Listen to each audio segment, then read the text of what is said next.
You're listening to the Business of Pharmacy podcast with me, your host, Mike Kelzer.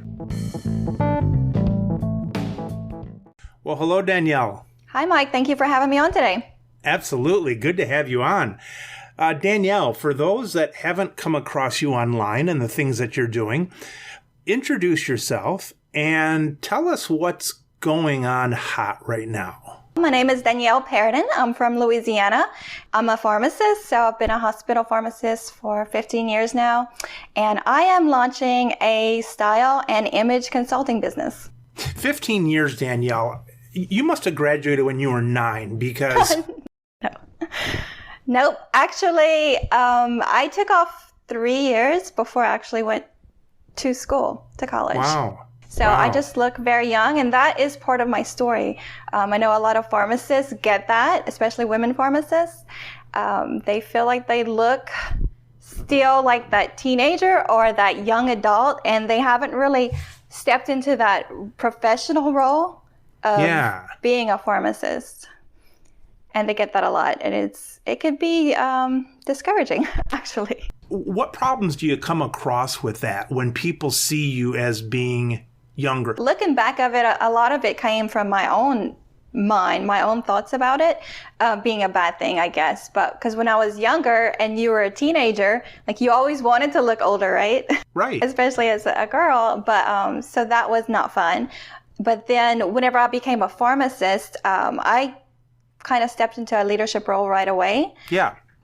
So there was probably about 6 or 7-ish pharmacists that I was clinical director over at one point, and also heading pharmacy and therapeutic meetings and I was working with intensivists in the ICU. And so whenever you're at the table doing rounds or at the, head of that meeting, I think that the deal is most people are not looking at you, oh, she looks so young, she doesn't know what she's talking about.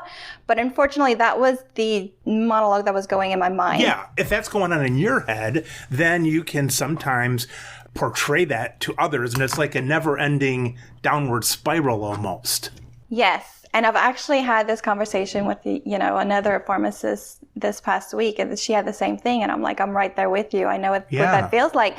But it's just that I think a lot of us, especially pharmacists, since you step into that 6-figure role right away, right? But yet your identity is still in the past, so you haven't actually grown into it, and so you attract some bad situations that don't necessarily go your way because the focus is all on you instead of the task at hand. So how did that feel then? So where does that go then when you're in that and then you're ahead of these people? Well, let me ask this. How did you get in charge of 6 other pharmacists at this table? How does that happen? Had you already been out for a while or?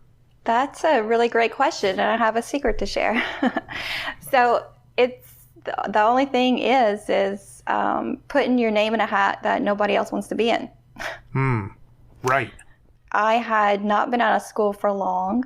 I got pregnant. I was married and, found out I was pregnant whenever I walked the stage for graduation.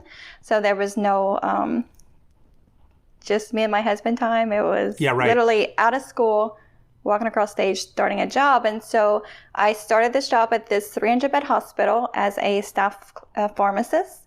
And we called ourselves staff clinical pharmacists because, you have a lot of clinical roles doing that. And I gravitated to the clinical roles where the older pharmacists had been there probably, 10 years, and they kind of shied away from that stuff. So, I was one of the first PharmD classes. So they were, bringing us up through all the disease classes. And, I had a lot of interest in it also. So fast forward, 9 months, I had my daughter. I was working shift work.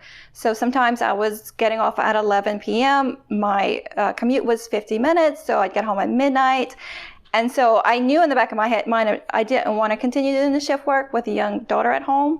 Right. And so the ICU physicians decided they wanted a dedicated pharmacist in the ICU. Everyone knew that the ICU physicians were really mean and scary. The nurses were too. So, who would want that job? No one. And no one took it. And so the pharmacist that I worked with while I was in school as an intern at Walmart, his name is Joe Fontenot. He actually kind of stayed a mentor as mine. I ended up being his neighbor. And so we would have get-togethers. And at that point, he became a board inspector. And he knew that this opening was there. And he was like, why aren't you putting your name in that hat? And so that's why it's really important who you surround yourself with. Because if it wasn't for him, I never would have put my name in the hat. I would have just had that feeling.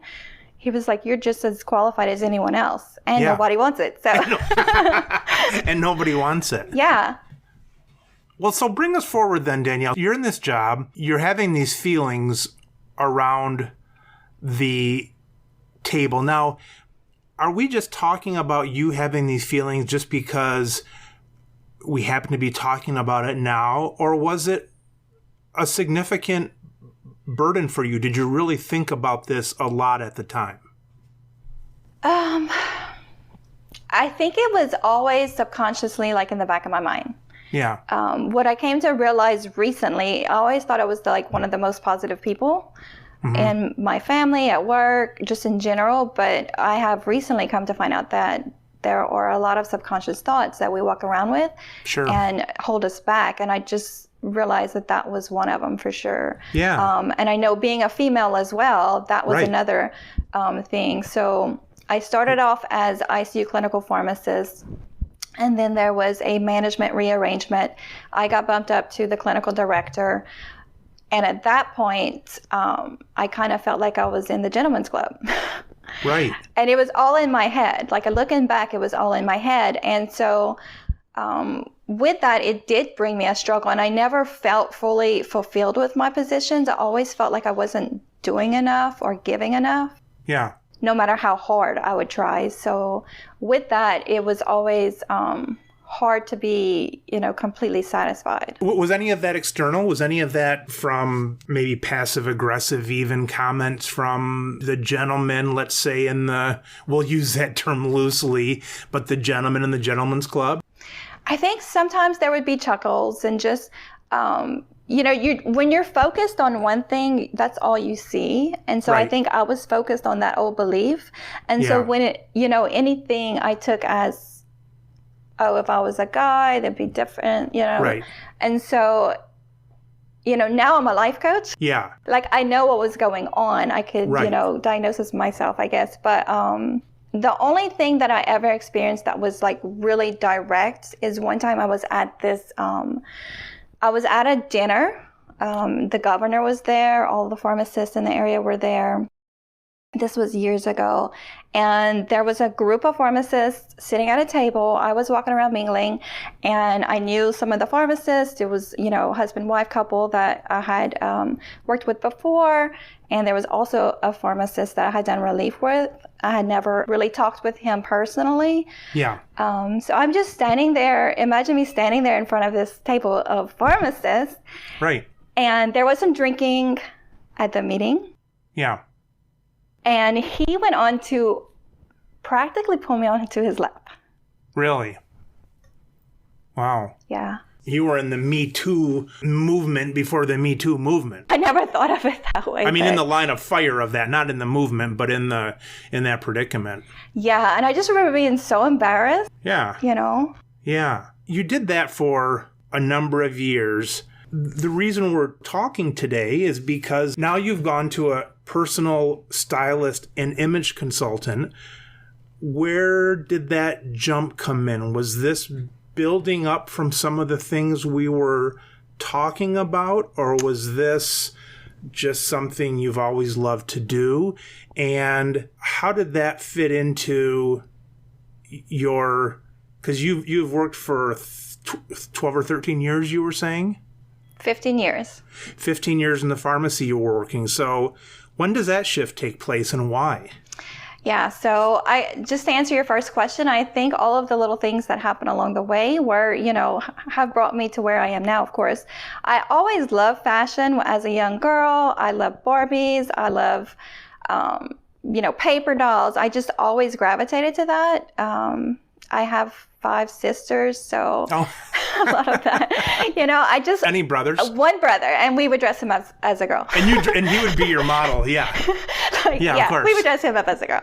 Yeah, so I just always loved princess, Barbie, fashion is just, what I enjoyed. And I guess, so I became a pharmacist once I decided to go to college, because at first I didn't even want to go to college. I didn't have plans to go to college. And when I became a pharmacist and a mom and a wife and doing all the things, it didn't really leave any room for any of my passions or any of my hobbies, or, I was just always trying to be the best pharmacist that I could be, and the best mom that I could be, and the best wife that I could be. Right. And I just didn't realize at the time how important that was to, just being a whole person. Right. So the reason I became a stylist was, it happened in July when I had the notion that I could get paid for this. And there were some things that happened before that. But in July, that's when the light bulb came on, like, you could help people do this. I was talking to another coach whom I was trying to figure out my niche, right? Because everyone says you have to have a niche, you have to have a target market. I was already a certified life coach. Okay. I knew that I could help anyone transform anything. I'd already done it in my own life. I had done it with some clients. I knew that I had a path that I could help people with, but I didn't know who I wanted to target. It would have made a lot of sense to be a health coach. Right. Help people with their medication or with their health. But I was already doing that as a pharmacist, so that didn't really excite me. Yeah, right. The coach that I was speaking to, she asked me, what do you love to do so much that you would do for free? So I've always had really good jobs. I've always had either closed door or clinical. I've always had a stool. I've always had bathroom breaks. I've always had lunch breaks. I haven't done retail since I worked as an intern for Walmart, which I felt really bad not going to work for Walmart because they did support me during school. Yeah. But I had a mentor tell me that you should, if you have an interest in hospital, you should try it right away because it's hard to go back. Oh, that's interesting. In the last half dozen years then, have you been doing part-time at different places, or have you been doing full jobs or complete jobs, but then one after another? Full-time jobs. But then moving to another job after the other job? Yes. I felt like there was always something more. Right. I just always felt like I'm not in the right place. Yeah.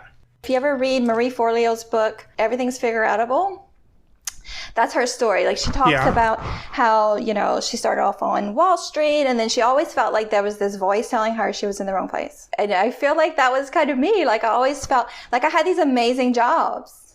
I had the chair, I had the window, I had, the lunch breaks, I had, leadership roles where I was making a difference. I was, creating policies, and I was in the meetings, but there was just always something that there was just always something kind of missing. Did that present itself to you as a depression, or did it present itself to you as life is great and I want it greater? It's funny that you say that. So it felt more like a depression, like a lacking. And it felt like it almost felt bad because I should not feel that way. I had a lot of loss as a young adult. So that's kind of where it all came from. I had high expectations for myself because I had so much loss. So when I graduated high school, I got married when I was 18. He was in the military. He had a daughter. And she had just turned a year right before we got married. And 3 months after we got married, she died in a car accident. Oh, I'm sorry to hear that. Yeah, so it was so hard and devastating for both of us. And then 3 years later, he died in a car accident. Oh, my gosh, I'm sorry to hear that. I'm so it kind of explains why I always felt like I need to live for them because they can't. You realize the fragileness of life, and there's no time to waste, and you got to be doing what you feel is fulfilling because you're fulfilling some of their hopes and dreams too that they haven't been able to. Yeah. Wow. Well, I'm Yeah. sorry to hear that. None of us should apologize for looking, but it made you look certainly without apologies. Right. Like, I had a driving force within myself that was stronger than the judgment of other people. Right. So when did you know then that you were probably going to do something in addition to pharmacy? So I knew without a shadow of a doubt when I became a life coach. Like, I never felt more called to do anything, and it didn't matter how much it cost or how long it took, or it was just a feeling that just felt so right and was like so much bigger than myself. And when you did that with the possibility that you would turn that into a money maker. What I really came to the conclusion was that the more money you make, the more people you can help. Yeah.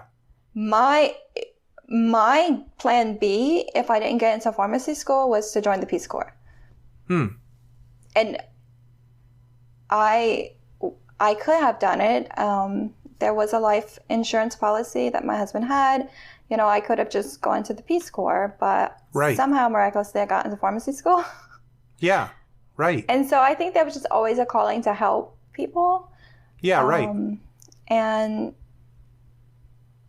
But definitely, you know, always felt like, yes, I have to, you know, earn an income like anyone else.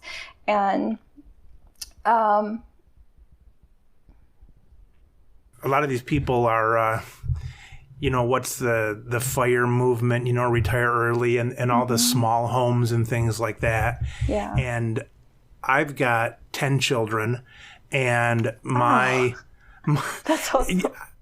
I don't have a choice, you know. They like to eat. I mean, yeah, part of my God-given direction now is that I need to make money to feed them, or at least 7/10 of them. I have got 3 of them gone, but I still got 7 at home, and there's no apologies for that. That money keeps them alive. Right, right, exactly. So you knew that going into life coaching, you were going to use that for something. When was your first move before now of a realistic thought outside of pharmacy? So I became certified last February. Okay. And it was a 6-month program. But prior to that, I was on my own transformation journey. I had gained 50 pounds. I was depressed. Take it from me, 50 pounds is water weight. I know, but I'm so short. But it was affecting how I showed up in life. Right, of course. I was missing events. I had a coworker who was having a wedding. I had nothing to wear because I didn't want to shop because I didn't like the way I looked in the mirror. Right. I was buying clothes that were like tents just to hide everything. Yeah. I went late to the wedding, left early, you know, that kind of thing. But I was depressed because I wasn't doing any hobbies. I wasn't, you know, fulfilling any passion of mine. I was literally going to work, doing the laundry. I had began isolating myself from friends. This was the big kicker for me. I had been asked to give a graduation speech, 8th grade graduation. I had been asked to serve in a friend's wedding.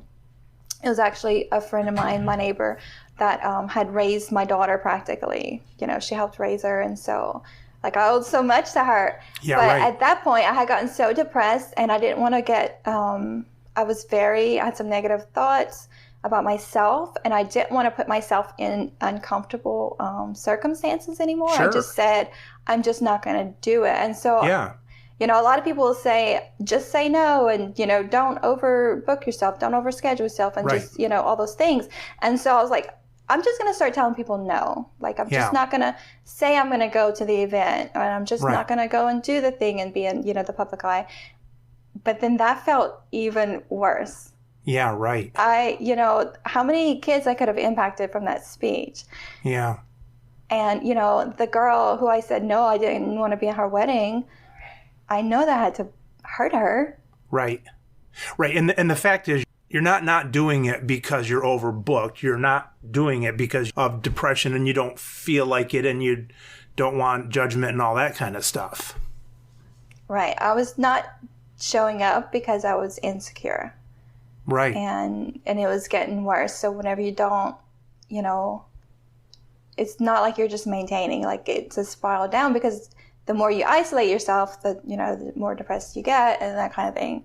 You gain more weight, and then it just becomes a spiral, really. It does, because I've been through some of that, and frankly, if you're going to gain some weight, it's better for people to see you about every 2 pounds and let them get used to it than hiding in your house and then coming out, 30 or 50 pounds heavier. You know what I mean? Yeah, no, totally.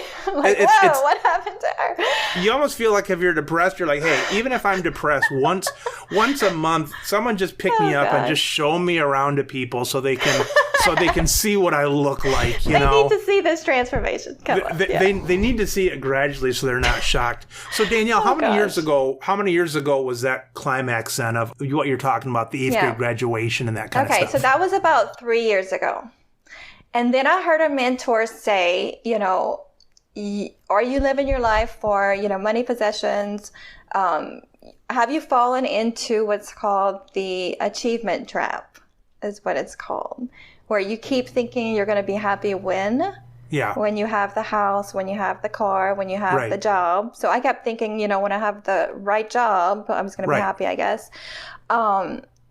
And so he said that, you need to be living a life of significance, a life of fulfillment. So that's just when it kind of just slapped me across the face. And I was like, I'm not, and then it came to me as, the promise that I made to myself, life is too short. If I was on my deathbed today, looking back, I really couldn't, just saying I was a pharmacist and a mom, all of those things are great, but I wasn't serving. So I think that was a huge part of it. So what I started doing was I committed to start going live on Facebook once a week and inviting people on the journey with me. And I started learning law of attraction, the positive, image things, just personal development, because that was always a love of mine back then also, was personal development. What gave you the energy to even have a mentor? Was this mentor a book, or was it a person, or? It's a great question. So what snapped me out of it was whenever I got reintroduced to fashion and beauty. So it was a love of mine that had closed off. And then when I opened it up again, it was I had all of this energy all of a sudden. Let's say you're overweight, you're depressed, you don't feel like this and that. You have enough in you to say you have a mentor, and that's because that mentor was in the fashion industry? No.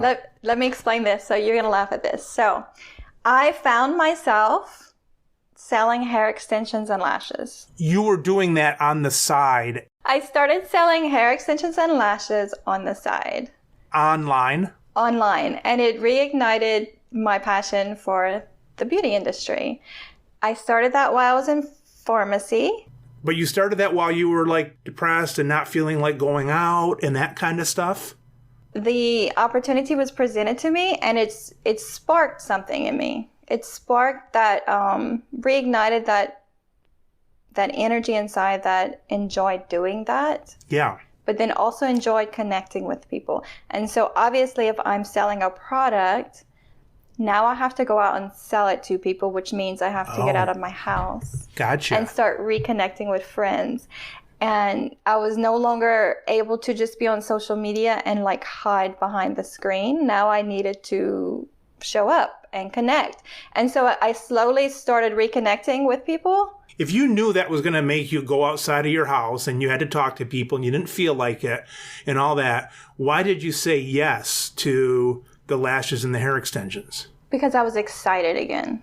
And I hadn't felt that in a really long time. Gotcha. You saw a little bit of it. It raised some excitement. You saw more. It raised excitement and so on. And finally, that gave you some focus. And it kind of made you forget about why you were hiding. Yeah. So it's like whenever you have a goal or whenever you have something to, all of a sudden I had something to work towards too. Exactly. Yes. So it just kind of like jolted me out of there. And now it's like, oh, I have something that I could work on. And just kind of like disrupted the whole hamster wheel. Yeah, right. And so now I'm wanting to promote these products and I have zero self-esteem. Yeah.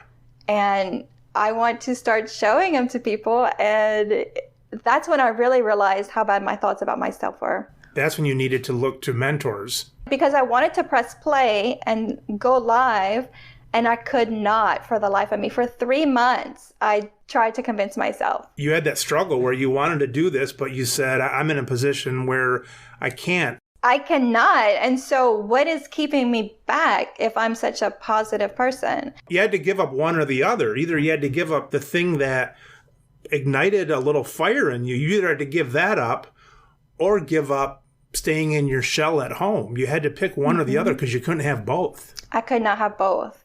And I knew the pain of change was less than the pain of staying the same. Exactly. And so I just put myself out there. It was awful. Don't go back and watch the videos. They're terrible. But I just showed up. And really and truly, the secret to showing up for that was that I showed up as authentic as I could. Like, I put on zero makeup and I'd do it at like 5 a.m. when my hair wasn't even brushed. And I would say, hey, you guys, I didn't brush my hair yet. It took 90 days for me to actually go live. And when I went live, I said that I'm just, I'm inviting you on this journey. I'm going to teach what I'm learning. And right. So, when you teach something, you learn it on a totally different level. And so I think that's why it really integrated into me. And you didn't do any non-live videos before that? No, definitely no YouTube. I did selfies, and that was growing pains as well. I could not look at the selfie. I was disgusted with it. My first live video was, it was on, because they said, you could either educate, inspire, or entertain. So I decided I was going to educate and share a product that I was using that I wasn't selling. And it was the Dollar Shave Club. I had people watching me right when I was doing it. And it was the scariest thing ever. And I kept thinking, and I think what kept me from doing it for so long was that I was working in a hospital system. And there were going to be people on there that I work with. And one day, the physician that's the chairman of our P&T committee hopped on. You had someone from work then on there watching you. It was awful. But the greatest thing, what kept me going, was I had people from work in other, departments that were saying, keep doing what you're doing. You're helping people. You're helping me. I helped a nurse in ER quit smoking, helped one lose weight, just by showing up and sharing what I was learning. And so that kept me going because, anytime you can help someone else, it's it takes away the focus on you and puts it on someone else. Right. I just put it out there and tell them how I felt and, how even though I'm a pharmacist making 6 figures, didn't mean that everything was all, roses over here on this side. I shared, my struggles. I shared my past loss. I shared how, all of those things, how, even though, yes, you have beautiful kids, a great family, there's still, things that you have to work on. You need to be a whole person. We have all of these different layers of needs that go past our, primary needs. We need to do things that we're passionate about. We need to connect with community. There's just so many things, but I just started sharing that and people started paying attention. There's 2 ways that people talk about making it in quotes. And one is fake it until you make it. You coming online as the expert and saying this and that. The other way is to show that journey. And it sounds like you took the path of that journey, and that was important to bring others along out of where they might be in your same position. When I had that coach ask me, what would you do you love so much you would do for free? Right. Like, I knew the reason of the question. The question was that that's where your moneymaker is. That's where, you follow that and you're going to just enjoy it so much that, people will throw money at you. So I knew that I wanted to do less pharmacy. I didn't feel completely fulfilled in it. I love the drugs. I love the medication. I love all of that. But doing, order entry or the same meeting, it just felt like everything. It felt like Groundhog Day, kind of. I really wanted to give her some other logical answer, like a health coach. But I couldn't deny that day that she asked me that. It was a hot July day in Louisiana. And I had spent all day, it was my day off, helping to fashion a photo shoot. It was a promotion for Fashion Weeks. I just kept waiting for someone to call me out and say, you don't belong here. Like, you're a scientist and you're not supposed to be here. But oh my God, it was just so amazing being in that energy of everything. That's what I knew. I'm just, whatever I could do to get my name at the table. And it turned out that the CEO at Fashion Week, she has a biology degree and she was thinking about going to pharmacy school. So then the second year, even though I really didn't make any money the first year, I was, I'm going to be a sponsor again, because it's an all-inclusive fashion week. Body type, skin color, it does not matter. The only thing that matters is that you show up confidently. And so I loved that it promoted that. And so I just wanted to support it. It was the second year that I had started. And then the third year, I actually convinced the CEO of my hair and lash company to donate lashes to all of the models. So still not making any money with it. But this year coming, I am actually launching as my name. So Danielle Perrodin, LLC. I just got my LLC. I am announcing myself as a personal style and image consultant.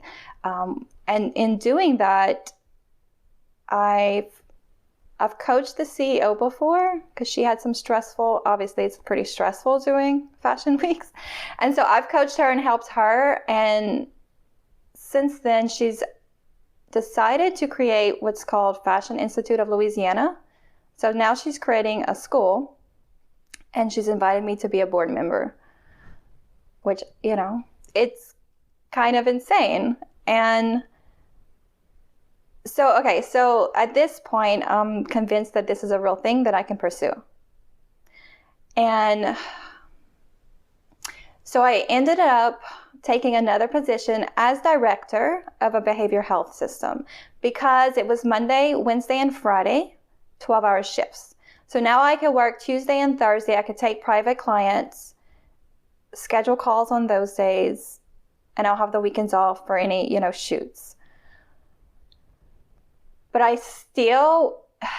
it just still didn't feel right. So I took that position last February and I decided to step down to PRN in November, which was the scariest thing ever, especially in this day and age of pharmacy. But I had the confidence in myself. I know I'm not going to let my children starve. I have paid clients, so I know that what I struggle with is because I look for more PRN pharmacy work sometimes instead of looking for PRN, paid clients. Because my brain is just like, that's guaranteed. But really nothing is guaranteed. So we kind of fall into that certainty mindset. It's comforting when things are certain, and pharmacy is just always certain. But I just decided to take the risk, bank on myself, and so far so good. I haven't had to go out and look for any PRN pharmacy work. It's all come to me. In fact, I'm going to a job after we get off of this later. How many hours are you working a week, average PRN? Probably about 24. And that's hospital, community?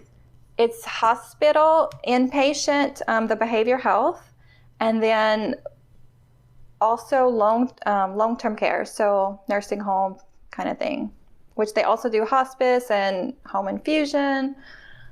And then Danielle, how much, don't give me figures, but give me percentages. How much of your income right now is non-pharmacy? What percent?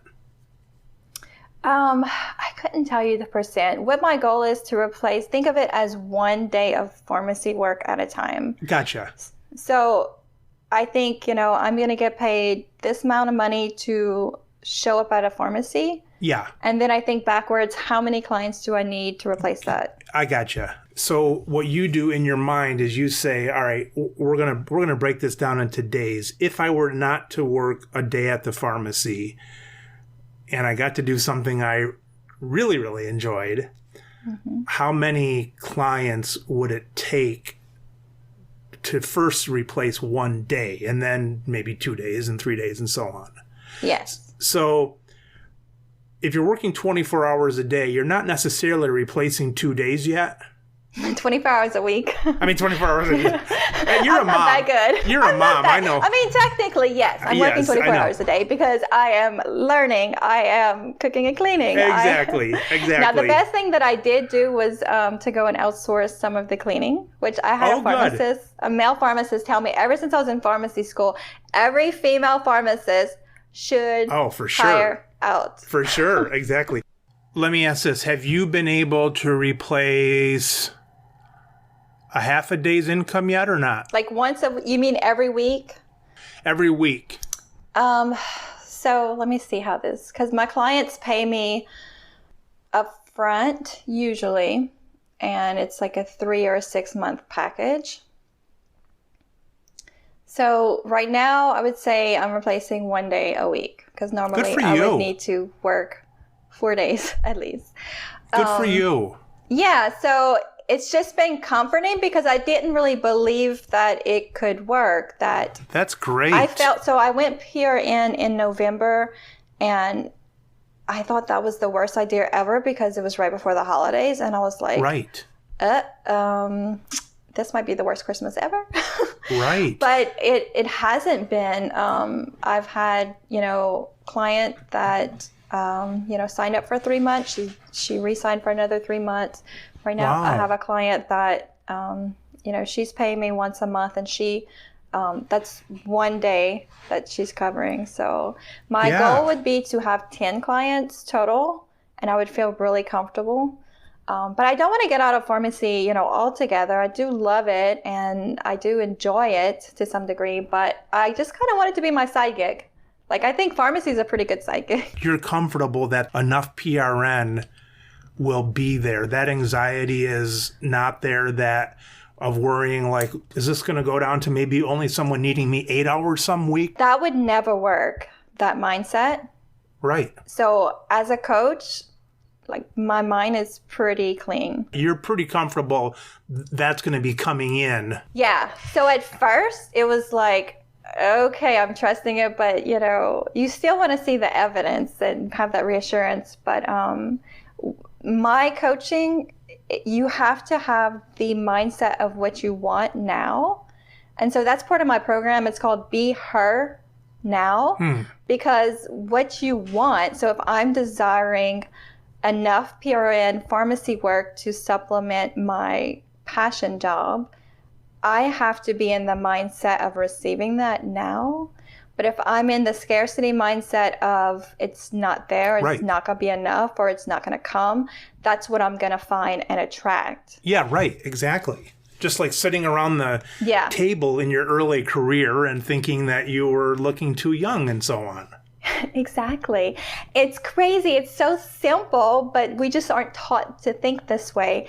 And so since then, there was a pharmacist that went on maternity leave. There was one that went on a medical leave. I'm not sure what happened, but another one went on medical leave. So like the work just showed up. And so you never know what it's going to look like. You just have to be open to receive and take the next step. And this is kind of crazy, but within the last week, I've had 2 positions offered to me. They were, not solid just yet, but like people reaching out to me. The Fashion Institute of Louisiana CEO she sent me a text saying that as a board member, what position do I want at the school? And I'm like, what does that even mean? And she sent me a list of president, vice president, director of communications, director of diversity, director of professional staff. And I'm like, is this for real? I was also approached by another person who invited me. I mean, how do I explain this? It's so off the wall. I don't even know how to say this. I was offered a position as a dream curator. Wow. For what is to be the largest health system for community care in Louisiana. Wow. So mindset is everything. Yes. What you think about, you attract. And so now I may be at the point where I have to decide between working for a fashion institute or working for a health system, but doing the exact same thing that I love, which is coaching. Right. Crazy. Danielle, listen. I like my guests. They don't have to tell me everything, but when they say they're being truthful, I like them to be truthful. And you said that you would still like to be a pharmacist at times. Are you serious about that? I know. I don't know if I'm just lying to myself or what. Are you serious? Are you lying to me and to all the listeners? So I know for sure I don't want to necessarily be director of a pharmacy just because if that's your passion and that's your dedication, you need to be focused and do a great job. Right. You know, having this other side gig, this was distracting from it. So I don't feel like I was doing a great job or showing up 100%. I definitely can see myself, I'm not working for a big chain. So to say that I would go put myself out in that front line, not necessarily, but I love what I do. I do feel like I'm helping people in the behavioral health. There's such a great need. I'm good at what I do. And with the long-term care, I'm working with other pharmacists. There's technicians. I'm able to have some kind of community, but still use the knowledge that, I have. I'm not buying it, Danielle. So someone says to you right now, now. Yeah, this is a great question. It really is. Here's the question. 5 years from now, I'm going to put this into your head. 5 years from now, we've got Danielle's, fashion, and you're putting in, exactly a 40-hour week, and you're loving it, and you're getting paid handsomely for it. Things are hopping, and you've got people saying, when's your book coming out? And all of this stuff that is not far-fetched. I'm not saying that so let's even take some of that back. Let's say someone's not tracking you down for a book. Let's just say you're doing what you've created with coaching and with fashion and style and so on. Are you telling me and the world that you would say, all right, let's say you're only going to work 40 hours, or let's say 50 hours. Let's say you're going to work 50 hours because some of it's your passion and so on. And as your kids start to grow up and things like that. You're telling me that you're going to say, nope, I'm only going to do 40 hours of this because I'm going to drive to the hospital and I want to put my 10 hours in because I enjoy that. Oh, gosh. Now, if that's the truth, fine. But is that the truth? Okay, you're putting me on the hot spot and I'm squirming in my seat because you are completely correct. If I was my own coach right now, I would say that it's just holding on to that old identity. It's uncomfortable of letting that go. That is the last 15 years. That's what I know of myself. And so that's like the security blanket. We know it's certain. If you clock in, you clock out, you get paid. I'm good at it. Like, that's why so many people hold on to the profession. That's a great reason, in my opinion, to hold on to it, because in case you get sick of what you're doing or in case this or that happens. But let's say that it wasn't for financial reasons or fallback financial reasons. What if it was just for identity, just to still be in pharmacy or because you like it? Let's say it had nothing to do about financial security, but it could do with you enjoy it, you like to keep your feet in it, you like to see the patients and so on. If it was for those reasons, fine. If it wasn't for financial reasons or falling back financially, would you still be involved in it? Gosh, such a good question. I think if it wasn't for all of the policy and bureaucracy, then I'd probably say yes. But then you add all of that to the table and it makes it not very inviting and as appealing to just show up and, do it for the fun of it. You could show up and still be known as a pharmacist and put in 8 or 10 hours and, live in that a little bit still. Even if it wasn't for financial reasons, you still might do it because you like it. But even to be in for 10 hours, you've got to have your feet stuck in that red tape. You do. You really do. And, so part of my mission is to help, women live happier, healthier, more beautiful lives. So health is a huge part of it. Beauty is an inside job. And so I think that's where my mindset's kind of going. I'm studying functional medicine right now, and I'm tired of practicing what they call sick care and, moving towards healthcare. I think as a coach, so I'm integrative life coach certified. So I have all of the stress reduction practices. I know how to work on that, on the negative thoughts, the negative environment, all of that portion of it. I know the medication side of it. Now I just need to figure out the supplement and all of that. And I could see myself coaching as a pharmacist, but not necessarily as an institution, like you said, clocking in and clocking out. I think that would get old. Danielle, tell me the importance of looking good. Period. Tell me the importance of looking good, whatever that means for you, whether it's hairstyle, glasses, weight, clothing. Is that worth anything? Yes, it's worth so much. And it's, there's science that backs it up. It's something that goes in your psyche that, it doesn't matter if Mike thinks I look good. It's if I think I look good. There's just something that goes on in your brain that first of all, allows you to show up, allows you to connect with other people. Okay, so it's almost like a check-in. Am I good? I'm good. Now I could show up and serve. Because otherwise the focus is just on, I don't like my clothes, I don't like my hair, I don't like, I've gained some weight. If I feel like I don't look good, then the focus is all on me. Some of it is socially, you're there, but you're not really there. The focus is still like, how do I look? But then some of it, as we talked earlier, is actually not even showing up. You're stuck at home. Right. I have clients that have missed weddings, baby showers, all sorts of events. I have a client right now that she just won 5 awards and she doesn't even want to go. Not long ago, she was nominated for Woman of the Year. She didn't even want to go. She didn't even want to be present because she was so insecure with her outward appearance. And the thing is that the people that I'm working with, they are coaches, they are leaders, they are making an incredible impact, and they could care less what they look like. They are focused on the other person, but what happens is you can't run from it because eventually you do have to come out and be seen.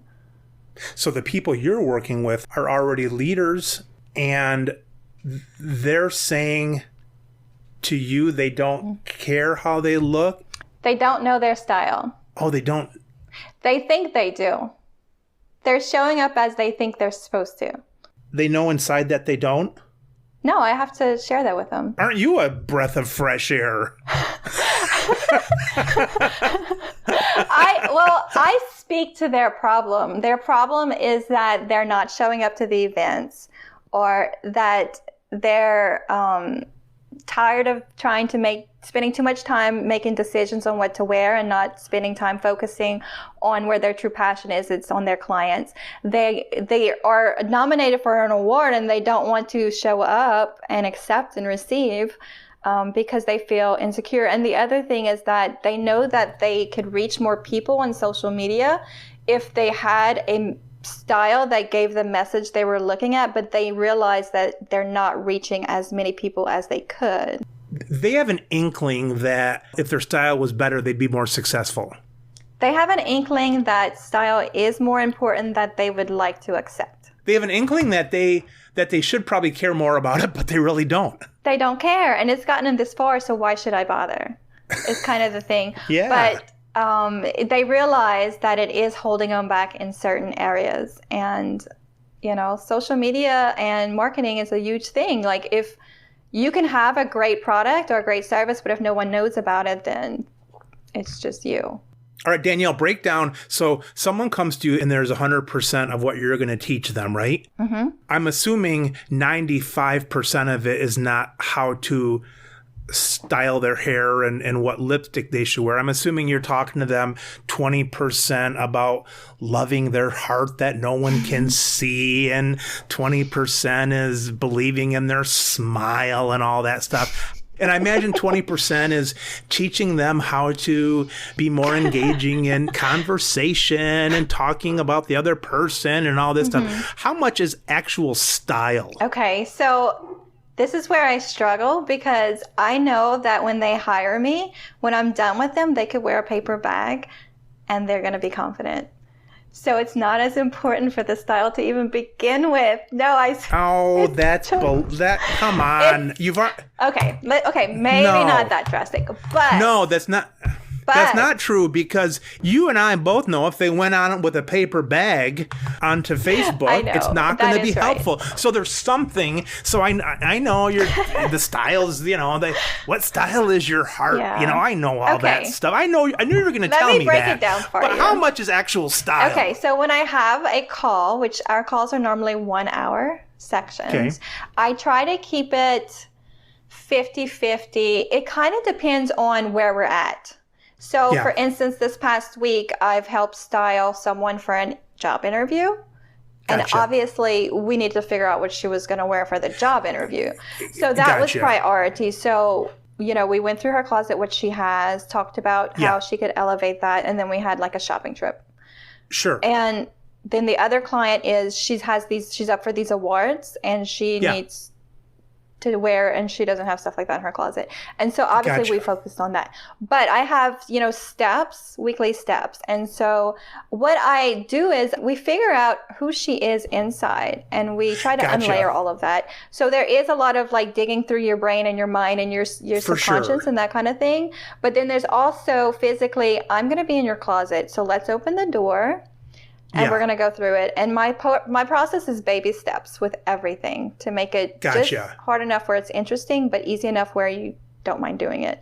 And so I just walk them through it, and we go through their closet, and then we try on their clothes, and then we go shopping if we need. You can have someone then that you dress up to the nines. I don't even know what that term means. What does that mean? Do you know? I have no idea. To the nines? Did you ever hear that before? I have heard that, but I don't know what it means. I want to be a 10. My clients are all 10s. So you have someone that like dresses up perfectly, but doesn't believe they're beautiful. You've got other problems going on that you need to get into. Right. Besides what they're wearing. So, so that's interesting. You see where they are. You challenge them enough. You spend enough time where you need to in different areas. And when they really have a show coming up that night or a award, well, 99% of it's going to be on what color looks good on you. And we're not worried about your soul at this point. Yeah. And hopefully we've already done, the background work. Are you with a camera, or are you in their homes actually? So I haven't done any in-home, though I do have 2 clients that I could, because they're not far.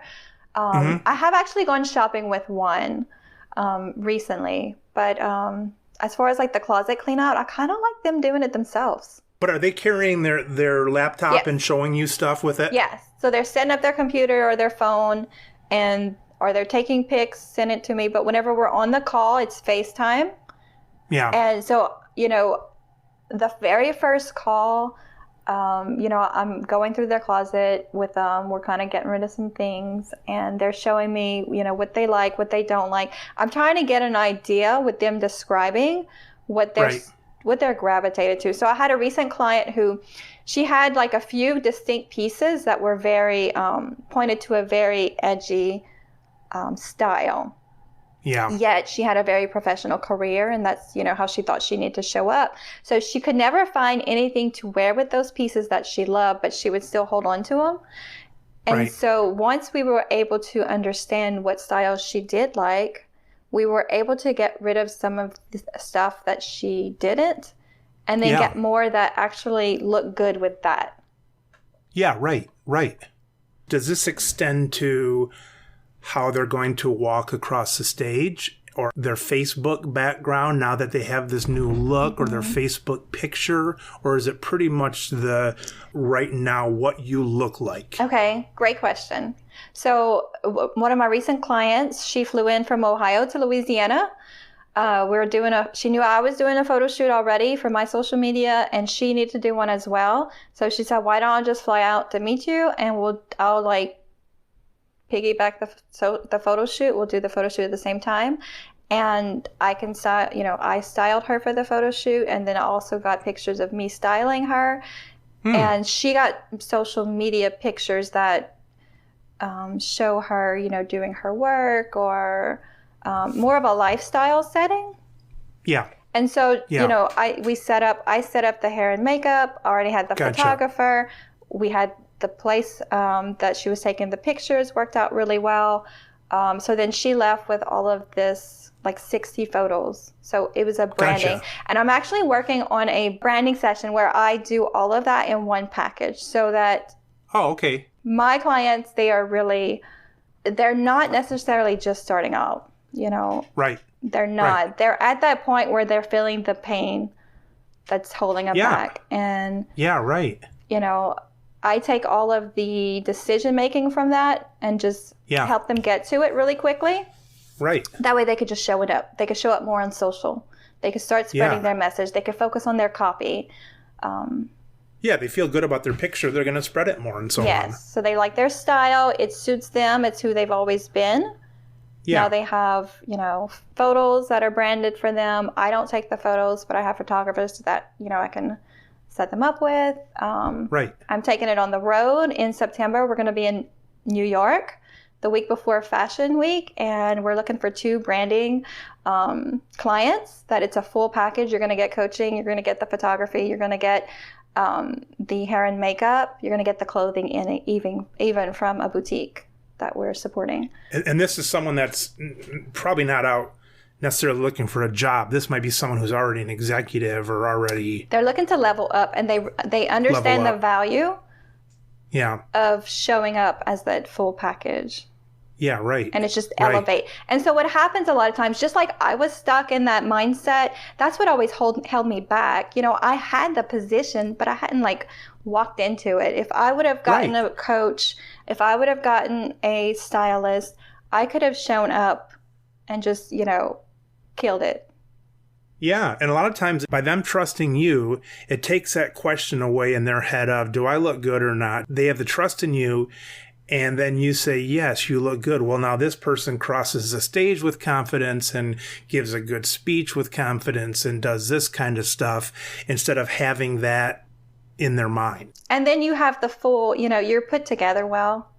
And so people see that and they're like, okay, I kind of trust her a little more. You trust her more, right? That they've taken the time to do that and that they have confidence in that. What else comes from that then? Does that affect other areas of their life? Definitely. And I've seen this in my own daughter. Getting coaching myself and unlayering some of these negative beliefs and thoughts about my, negative body image, that was all being passed down to my daughter. Today's my daughter's birthday. She turned 14. Awesome. Yeah. And I see such a difference in her because she would, say that she was ugly, and I knew she didn't really think that she was ugly because I would see other times that she would recognize that she had beauty, but I know she got that from me. And especially through that hard time that I was going through, that I would not look at myself in the mirror, and I didn't want to show up or wear clothes. And I'm sure she heard things that I said about myself. Right. And so if I could say anything, the most important part is that what you take away from putting in the time and the energy and the money to invest in yourself, to get the coaching, to focus on your style and your image, it's going to be returned tenfold in your children and in your children's children. And so you could break that, the curse that we continue as women to pass along that self-image. Yeah, that makes sense. I'm kind of the opposite. I think I look good and my kids tell me I don't, so. You have great kids. They just want to keep you honest. Do you have a way you can coach them? Okay, well, that's not how it works, but I could coach you how to attract a different experience. Have you done men yet? I try to do my husband all the time. So I dress him, but he doesn't like me playing with his mind. He's very Wait, he doesn't like you playing with what? His mind. Oh, I thought you said his money, because I'm like that. My wife wants to buy me all this stuff. I'm like, I don't need that. I got 15-year-old shirts that are perfectly fine in the closet, Yeah. I would like to coach a man, though, for sure. I'd like to dress them. I think men would be much easier. Yeah, probably. They don't have as much drama sometimes. What? Okay, maybe I'm wrong. No, you probably nailed that one. As you progress in this, you're probably better off not even mentioning your pharmacy history, right? Probably, yeah. I mean, I ain't no genius, but I'm thinking that if I said I'm now a men's style consultant and I used to be a pharmacist or an engineer or an accountant or something like that, they're going to say your style is probably just back to about average where you should be if you weren't one of those professions. You know what I'm saying?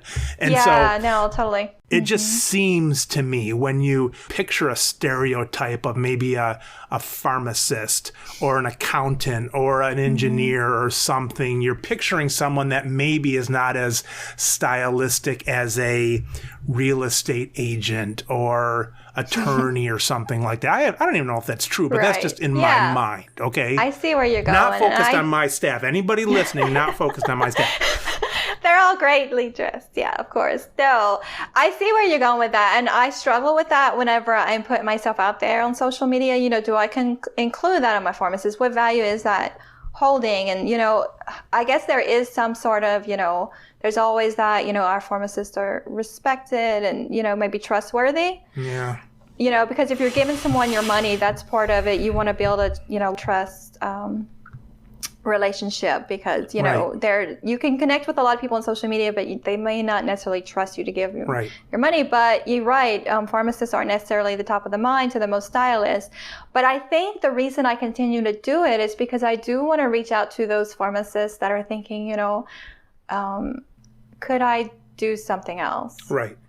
So I connected with a pharmacist. She's a designer. Oh. And this was actually before I stepped into this stylist role. I was inspired by her because she's a stylist. I mean, she's a designer. She has her own design line.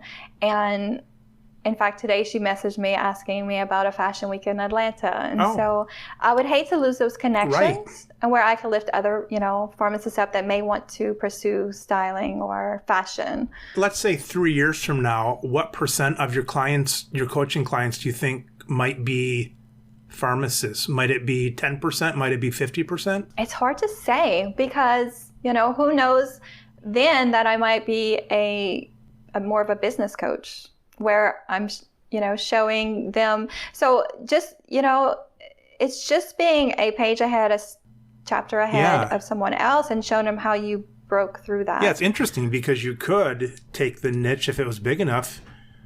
You want to take the smallest niche that's the most profitable, let's say, or, that's profitable. So if you can make that niche into pharmacy, if there's enough there, you would probably maybe be chosen above other non-pharmacy style coaches, unless they think too, why do I want someone else in my profession? Because I see how they operate.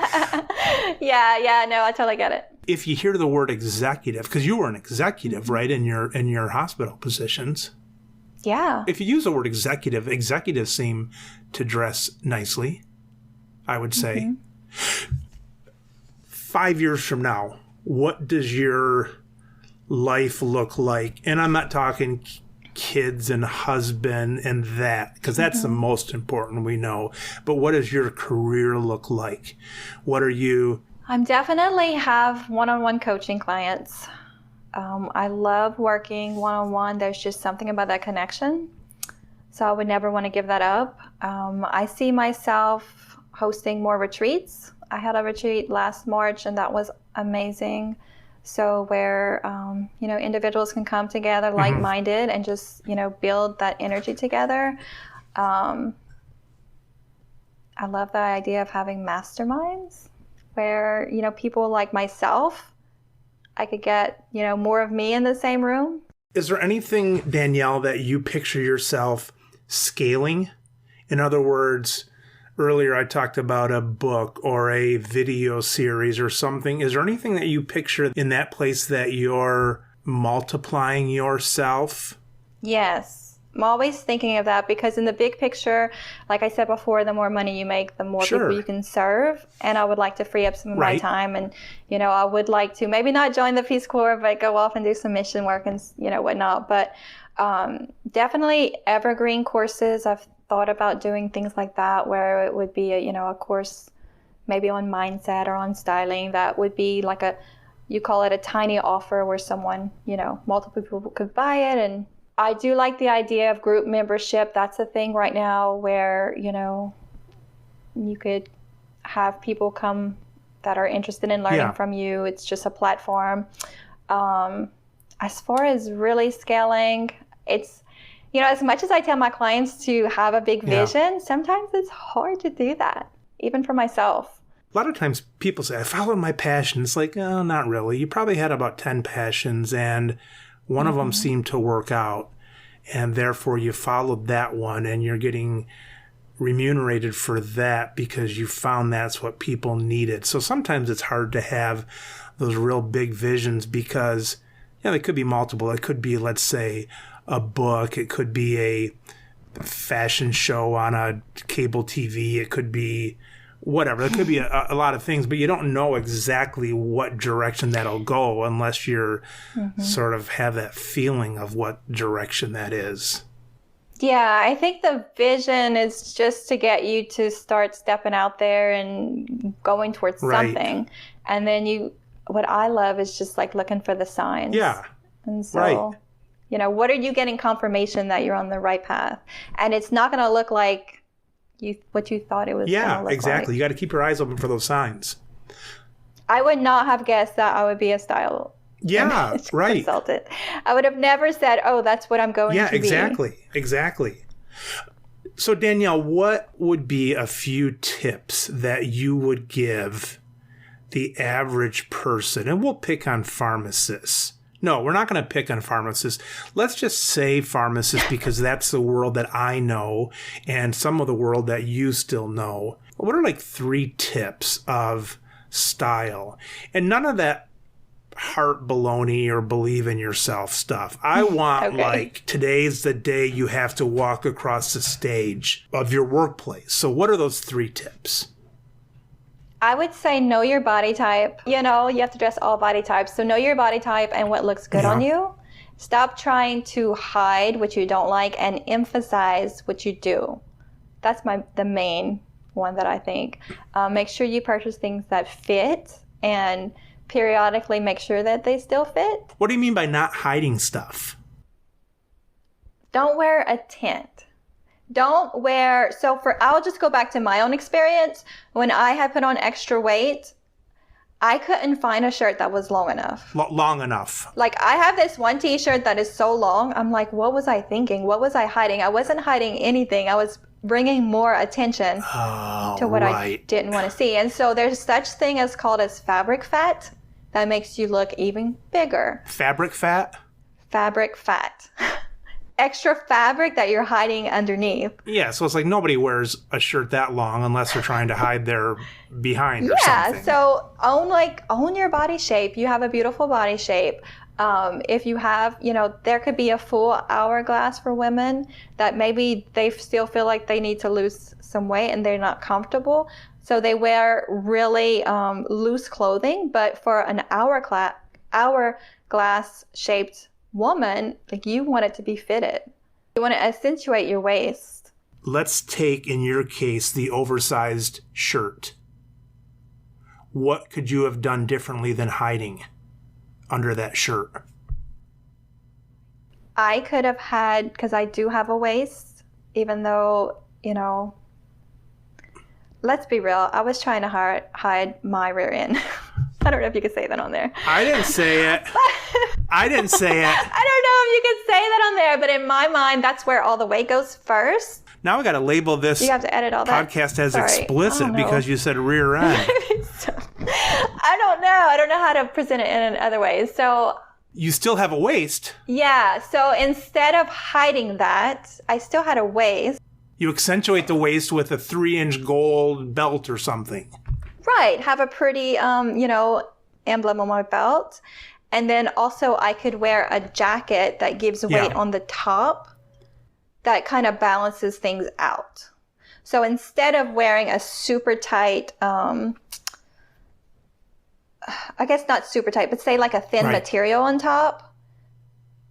And so it's like skinny on top and then there's the waist and the hip. You add a jacket so it kind of balances things out. Shoulder pads. Yeah, shoulder pads are great. I thought shoulder pads were out. No. They're still in? They're still there. Yeah. They're actually, probably in the next season, going to be even more out. Right now, puffy sleeves are really big. But not everyone can wear a puff sleeve. I thought those went out when Prince died. Everything comes back in. Don't you know that? I guess so. I should have kept all my clothes from the 90s because it's all back in. But that's what it is. It's just balancing things out. And I'm not going to go in the woo-woo stuff, the mind stuff, because there's something there too. But I know you don't want to talk about that.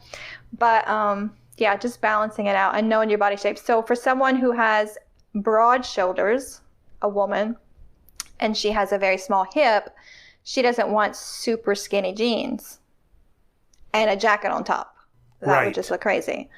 So you want more of a trouser, looser pants that gives more width. This is if they have a small bottom? Yeah. If they have like a straight bottom small and then broad shoulders. Say they're like a swimmer or something. Yeah, right.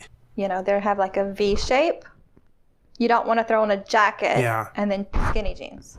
I'm a swimmer, but probably more of a shape of a whale. Stop it. So 3 tips for the men. Okay, for the men. A male pharmacist. Now this is like heaven for you. There's just so much to work with, right? You're not kidding. Other than the white And I'm the leader. I think men can pull out, show their personality, of course, through their ties, if they're wearing a tie, or if they're wearing a bow tie. I've seen some wear bow ties. Or with their socks. Shoes is a big thing. Just knowing your style, and just expressing yourself. So is it fun? Are you fun? Then you'll wear bright colors, maybe silly ties with a meaning. Let's pick on the negative, though. What are the negative things you see with guys? What if guys do 3 things wrong when they dress?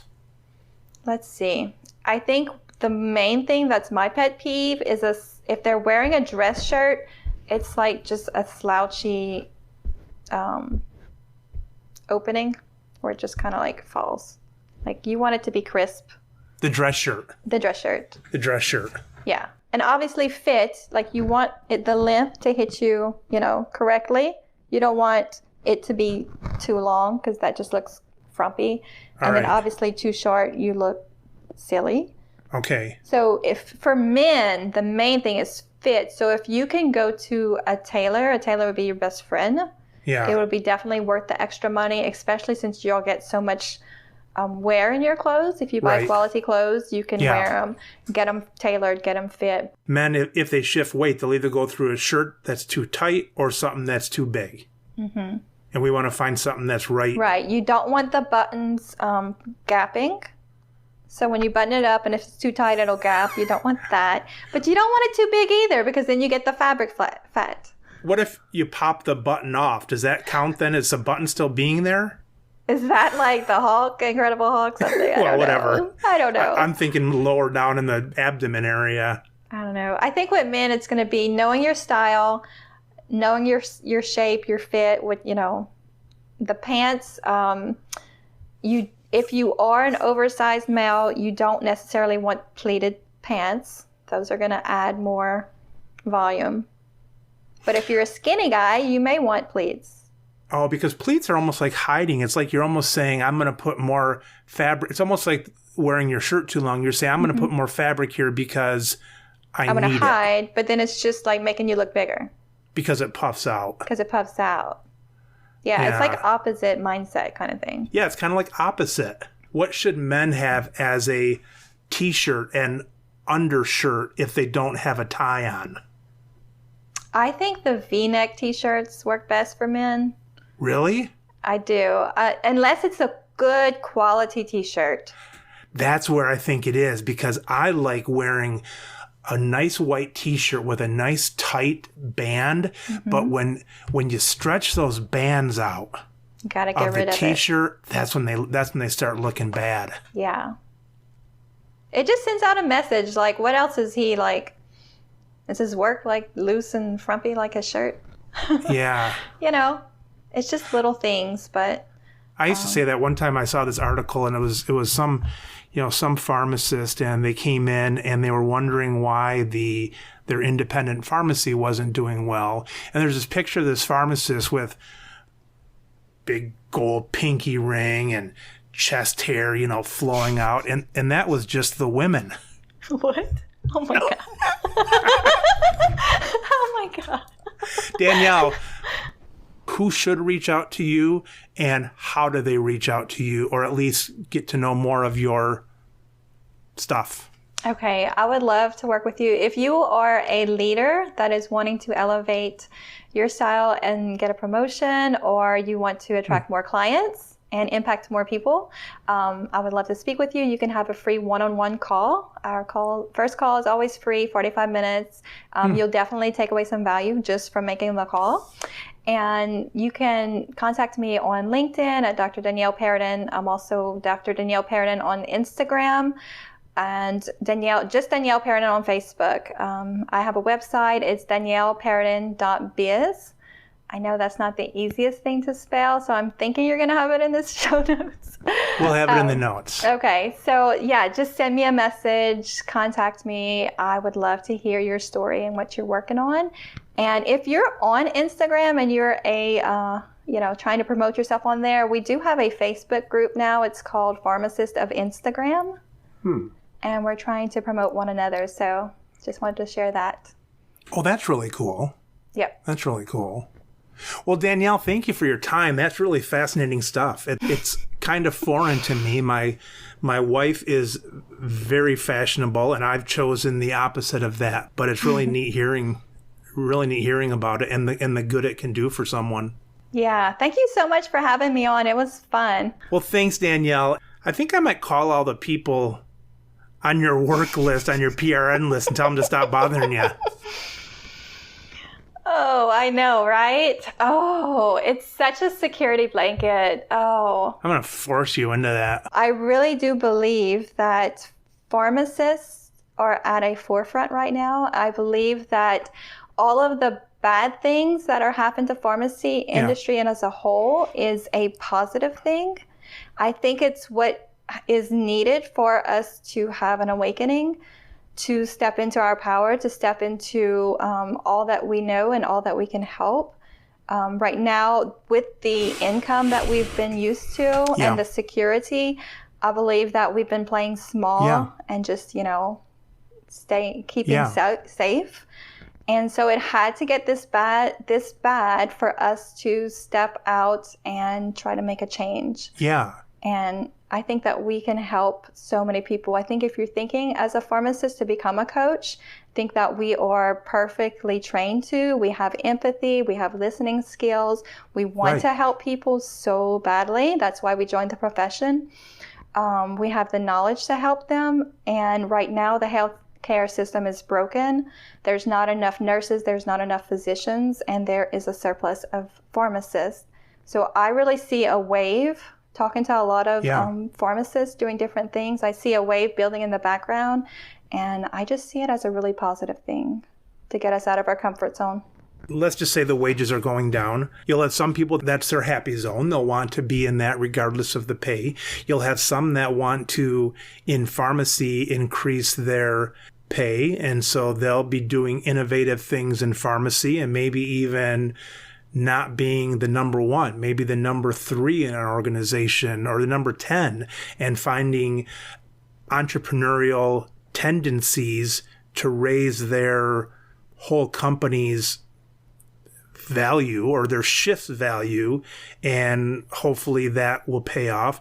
And then there's people that will finally say, you know, I stayed in pharmacy because it was just too appealing. It was 500% more than I was going to be able to get on my own, doing something totally different. Well, now that maybe it's only, 200% different or 150% different, people start saying, well, now that other road looks a little bit more appealing, and if maybe I jump completely or pretty completely, then that extra maybe anxiety will force that other 50% or whatever, and I'll be right up there anyway. So exactly, I think it'll lead more pharmacists to their natural calling, or what they were always meant to do in the first place. Yeah, very true. Well, thank you for your efforts on that, Danielle. You're welcome. Thanks, Danielle. Bye-bye. All right. Thanks so much. Bye-bye.